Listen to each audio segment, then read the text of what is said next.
5 তারিখের পরে বিএনপি আমাদের কষ্ট লাগে।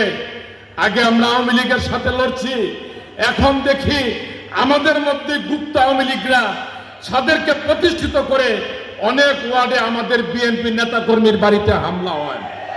অনেক ওয়ার্ডে আমাদের বিএনপি নেতৃবৃন্দ এই দূষরদের চাপে চাপা পড়ে যায়। এদের অত্যাচারে আমরা অনেকে এখনো ঠিক মতো বাড়ি ঘরে থাকতে পারি না।